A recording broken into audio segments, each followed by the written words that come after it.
Mishu, and again I am back with the same part of the life process, that human alimentary canal.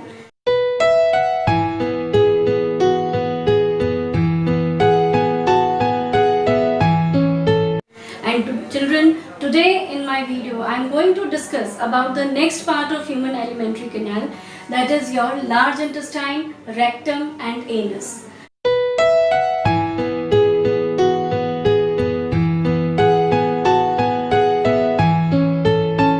Now children, let us begin with large intestine.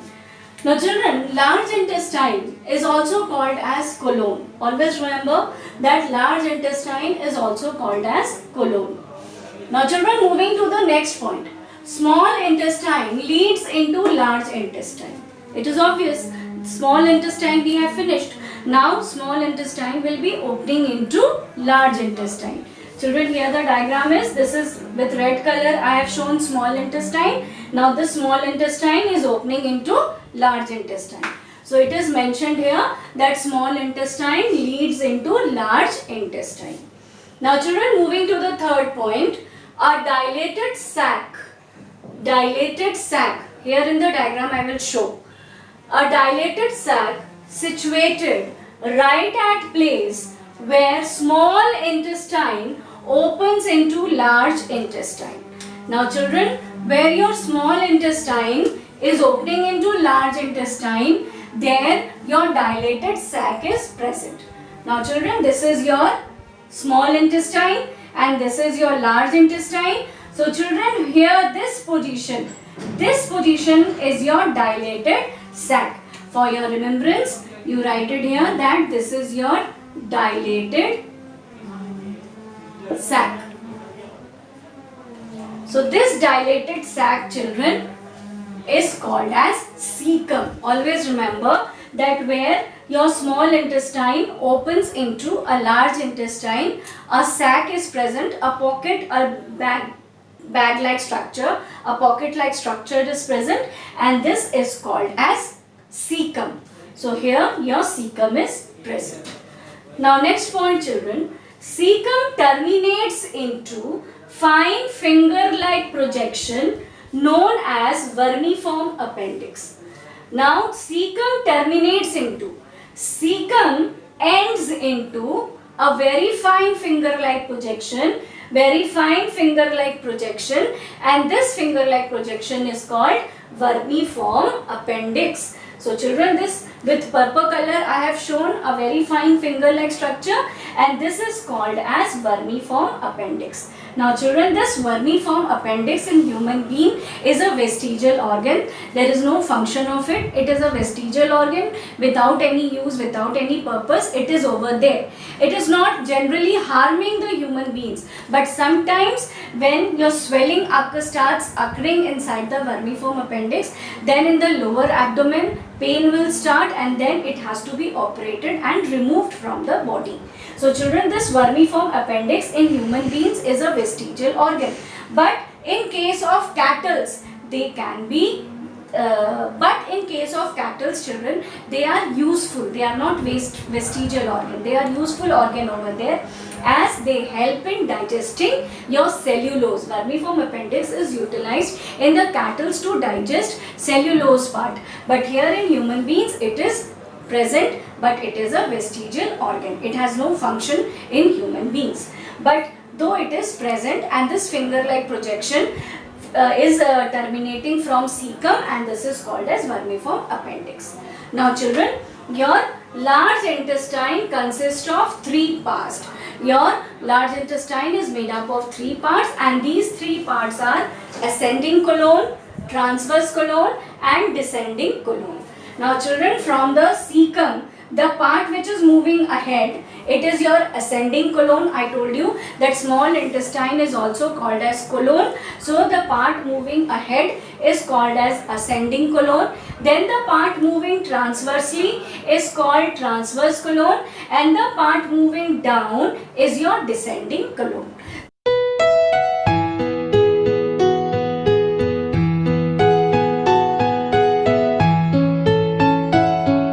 Now children, your large intestine is made up of three parts, and we will be discussing all these three parts in detail. Now children, moving ahead in the discussion of all the three parts of colon, and the first part is your ascending colon. Now children, let us move to the theory, what the theory is saying. I have shown all the three parts of colon diagrammatically. Now children, what does ascending colon theoretically says? That ascending colon passes upward on the right side of abdominal cavity until it reaches the right lobe of liver, from where it sharply bends to become the transverse colon. Now children, by the theory the structure can be made. Biology is a subject.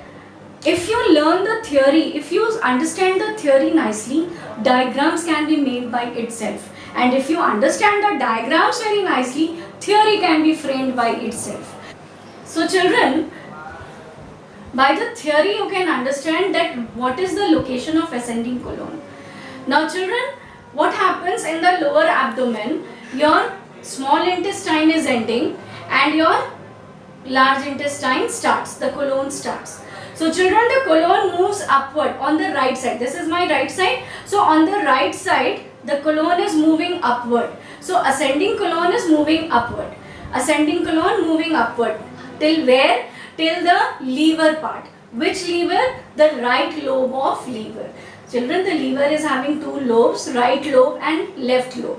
So your ascending colon will be moving upward till your right lobe it reaches. Diagrammatically, if I explain children, this is your small intestine which is finishing, then this is your vermiform appendix, and this is your large intestine. So children, this large intestine is moving upward on the right side of the abdomen cavity.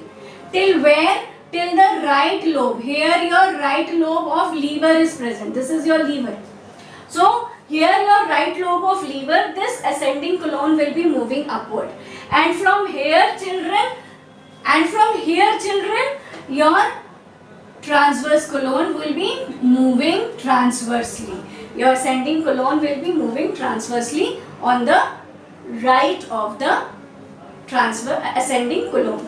So children, this is what your sentence means, that your ascending colon passes on the right side of abdominal cavity until it reaches the right lobe of liver, from where it sharply bends to become the transverse colon. Hope children, the theory is clear to you all.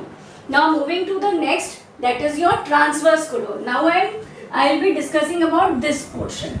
Now what is this saying? That it stretches across the abdominal cavity. It is crossing across.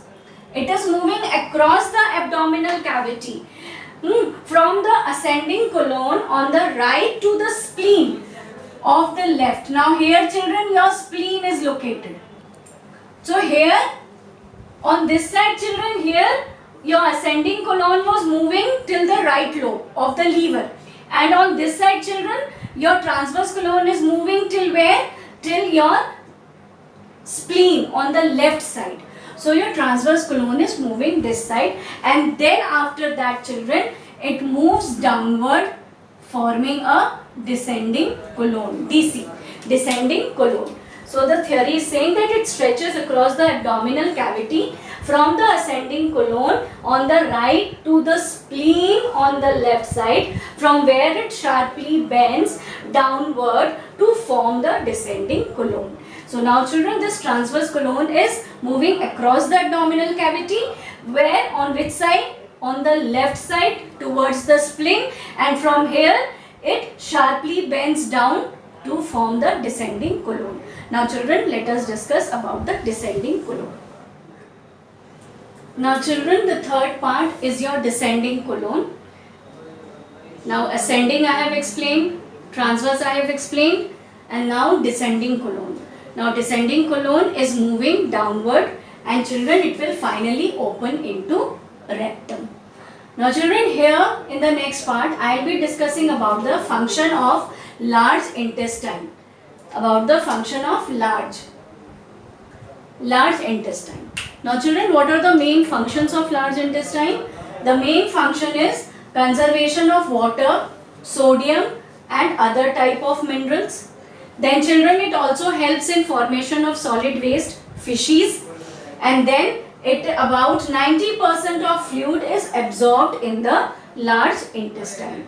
Now children, these are the main functions of large intestine. I have discussed the three parts of large intestine diagrammatically also, theoretically also. Now children, let us move to the next part, which is your rectum, and the last, which is anus.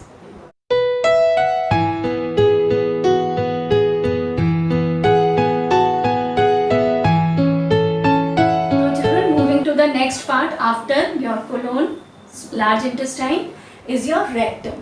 Children, it is slightly dilated part, 13 centimeter long, and it is responsible for storage of undigested food. Now children, diagrammatically if I explain, I told you that this one was ascending colon, this one was your transverse colon, and this one is moving downward is your descending colon. If I say this is your ascending colon, then this one is your transverse colon, and this one is your descending colon. Now children, from here your dilated part moves. This is your 13 centimeter. This is dilated packet like bag like structure, and children, this part is your rectum, and this rectum is responsible for the storage of undigested food material. That means the solid waste which is stored over here. Now children, from here we will be moving to the last part, which is your anus and rectum. Now this rectum will be opening into anus. This part is your anus, and anus, children, is responsible for elimination of the undigested waste. The undigested food material which was stored in the rectum, that is eliminated out, that is thrown out through the anus. So children, now I have finished the complete human alimentary canal system, and after this I will be moving in the next video with the human digestive glands. Hope children this was clear to you all. Thank you.